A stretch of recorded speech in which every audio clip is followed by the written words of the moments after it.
22 березня 2024 року Росія вкотре обстрілювала Україну. Тоді, зокрема, поцілили у дамбу Запорізької ГЕС. Звісно ж, сталося це не випадково. А ще, як я вам скажу, що за 2 тижні до атаки хтось купував супутникові знімки дамби. А що, якщо це зовсім не випадковість чи банальний збіг? Привіт, з вами Мольфар, і сьогодні спробуємо розібратися, чи точно великі компанії, що роблять супутникові знімки, не продають їх росіянам. Кілька тижнів тому в мережі з'явилася стаття видання The Atlantic. Декілька українських медіа цитували тези звідти, а саме про те, що Росія могла купувати супутникові знімки об'єктів в Україні, аби потім за ними завдавати ударів. The Atlantic простежили залежність між купівлею знімків та подальшими прильотами. Вони вважають це не випадковість, дивлячись на повторюваність тенденцій. Невже такі компанії, як, наприклад, Maxar чи Planet, продаватимуть терористам доступ до цінної інформації, що може нашкодити цивільним? Очільник ГУР Кирило Буданов в Суспільному прокоментував цю тезу коротко. Сказав, що придбання супутникових знімків у таких компаніях – це комерційна послуга. У розслідуванні журналісти The Atlantic посилаються на свої дані й джерела, але не наводять конкретних розрахунків. Ми ж перевірили це по-своєму, використавши IMINT, GeoInt, HUMINT та інші способи INT. А потім, придумавши легенду, наші фахівці під прикриттям змогли вийти на маркетплейс однієї з компаній. Чи вдалося їм підтвердити тезу Кирила Буданова, що продаж супутникових знімків – it's just a business? Дивіться це відео до кінця.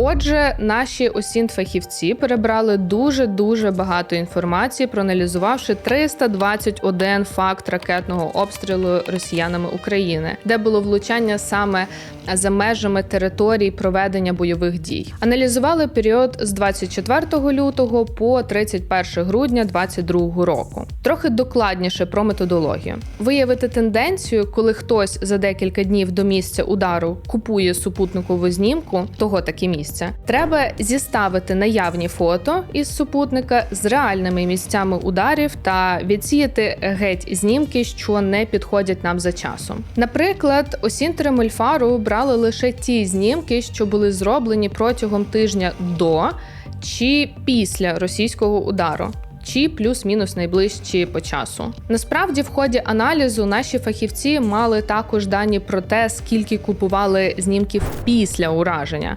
Але фото після ураження для цього аналізу фактичної ролі не грають, бо наслідки можуть оцінювати не лише хтось, а й ми самі чи наші союзники. А от до удару цікаво тільки ворогові, щоб впевнитись у цілі. А тепер про софт, який використовували наші фахівці в рамках цього розслідування. Перше – це те, що аналітики Мольфар використовували бази реселерів – Apollo Mapping, App42 та маркетплейси провайдерів супутникових знімків. Самі фото не дешеві, і отримати їх можна тільки будучи у черзі, а хто перший отримує, платить за ексклюзив більше. Але потім метадані знімків потрапляють в загальні бази, звідки їх можуть купити інші. Із цих баз реселерів ми спарсили метадані.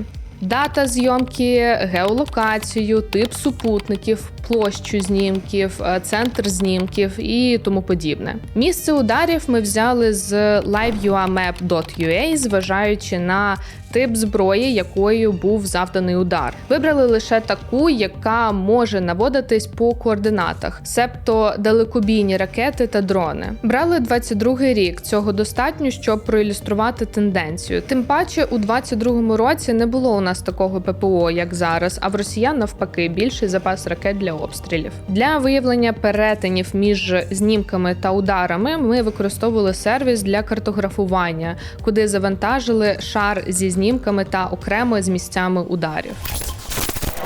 Тож із 321 проаналізованого кейсу 277 із них підтверджують тезу, що за кілька днів до обстрілів хтось замовляв супутникові знімки саме того місця, де було ураження. Замовляли знімки із роздільною здатністю від 30 см до 1 метру у різних супутникових провайдерів. Це найкраща роздільна здатність на ринку, яку можуть надати комерційні супутники. Знімки ще кращої роздільної здатності обмежені законами США та доступні лише військовим провайдерам. При 30 см можна ідентифікувати особливості будівлі та даху, автомобілі та дороги, невеликі ландшафтні елементи та окремі дерева, але не окремих людей чи моделі авто. Зображення гіршої роздільної здатності понад 1 метр не дозволяють бачити стільки деталей та не будуть настільки ж корисними при підготовці ракетних ударів. Про яких саме супутникових провайдерів йдеться?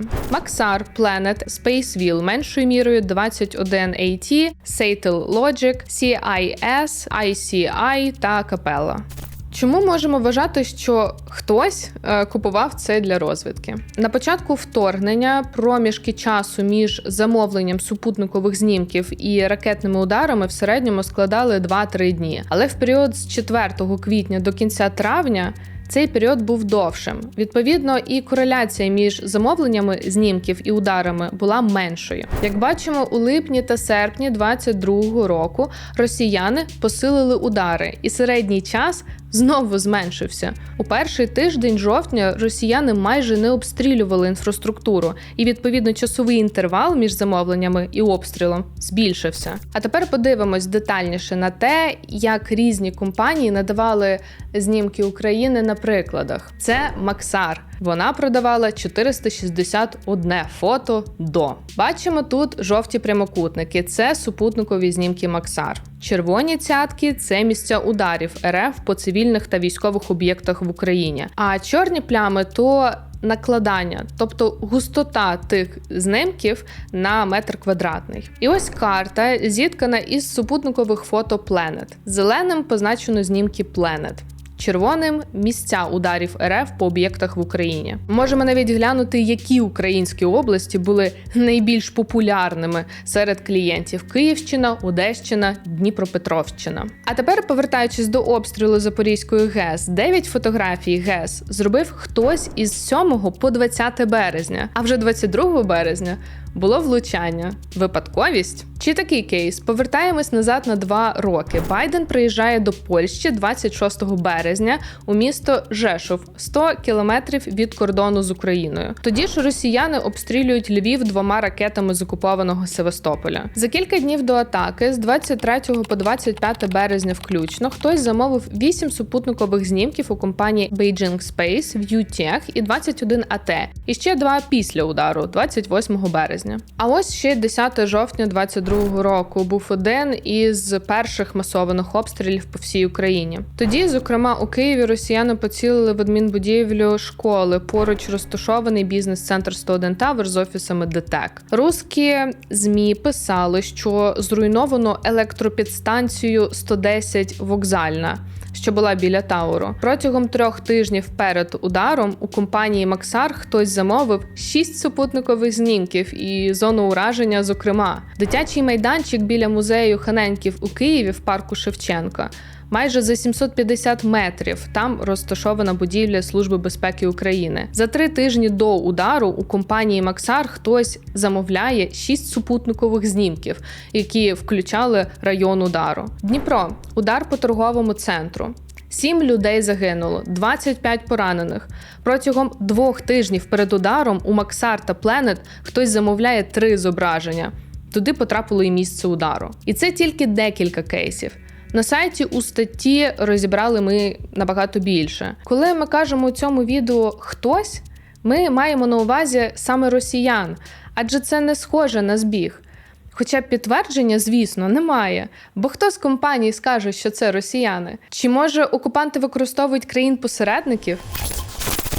У статті The Atlantic йдеться, що американські супутникові провайдери запевняють, що не продають знімки напряму російським покупцям, бо на це була страшна заборона і навіть санкції. Але чи можна купити їх через їхніх реселерів? Хімінфахівці Мольфару прикинулися російськомовними покупцями і звернулися до цих реселерів. Мета – спроба купити знімки, щоб таким чином реселери підтвердили тезу про їхню співпрацю з Максар, скажімо. Щоб не палитися, ми не купували знімки території України. Компанія Геоальянс представилися казахами. Хочемо купити знімки Конго. Нам відповіли, що ми можемо купити через іноземні юрособи. Тобто можна, але наступного дня вони злились і запропонували китайський супутник. Компанія Scanex. Ті відповіли, що знімки Максар не продають до Росії, але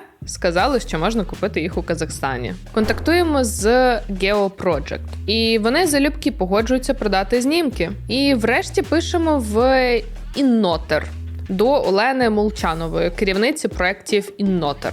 Вона запропонувала нам архіви супутника WorldView, а там є знімки, датовані 16 листопадом 2022 року. Виходить, що якщо удати себе, наприклад, представника казахстанської компанії з фейковим іменем, вигаданою назвою компанії та звернутися до реселерів, то жодних перевірок з боку американських провайдерів не буде. То що, це справді лише бізнес? Поки супутникові компанії рахують виторг від продажів знімків клієнтам, яких навіть не перевіряють, українці продовжують потерпати від постійних російських ракетних обстрілів.